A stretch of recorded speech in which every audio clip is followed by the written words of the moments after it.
Believe in yourself. They told me to, over and over. Believe in yourself or no one else will. Likewise, no one will ever love you until you learn to love yourself. Always such a shame about that injury or abuse. But you are responsible for your own healing. Unhesitatingly, I believed them and began a quest to grow whole. When I limped and asked for accommodation, the message was always, be stronger. Look at you, you must be exaggerating. It can't be that bad. Work through the pain. For decades, I believed them and redoubled my efforts. I did all asked of me to the best of my ability. Diligently, I practiced stoicism and gratitude, stared at this mountain of privilege until its presence never leaves my awareness, and confronted the piles of shit. Deluded by loneliness, hoxed by this inability to be believed when talking about love or suffering, my focus flowed inward. I found a way inside the safety of stillness and solitude, eagerly running the bellows of breath with the most defiant zeal, when I would have been howling too if I had the strength.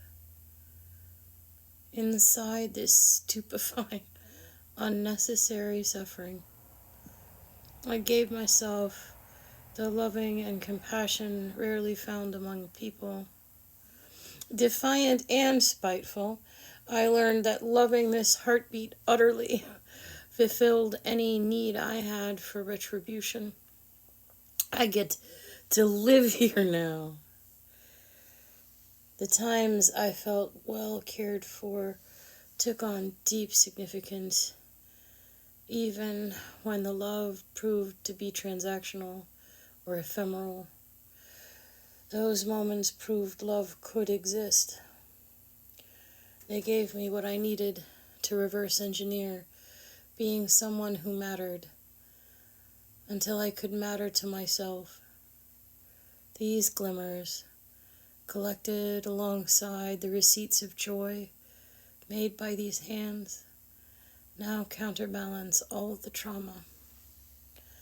The vast emptiness left by not being loved well when I was young and innocent and needed such comforts most long since filled up from all the poetry I threw into it. Beloved, I recognized transformation is a constant turning toward loving, making this stiff scar tissue give way to tenderness, not some trophy to put on a wall or a satisfaction in the mirror, particularly when things feel unbearable. Loving moves me through until I soak in peace again. And this work, done over decades, documented in 10,000 poems, made me impossible. Living in my bliss as this hermit for art, loving in letter and line, has cost me so much help. When I say I got good at being in pain after all this time, you just laugh, or worse, the rage. How dare I speak of self-love? The offensiveness of no longer being suicidal in this life, obviously not worth living. You must have faked all illness and injury. Everything's a lie. Of course they chose to believe I'm lying, otherwise there would have been a grave mistake, and I would have had value all along. And that can't be right, not after so many others threw me away. Disbelief is easier, I'm sure. Only, beloved, here we are. Words moving through this grateful stillness, dissolved in communion. treasuring the unspeakable grace of being enough just as I am in this breath.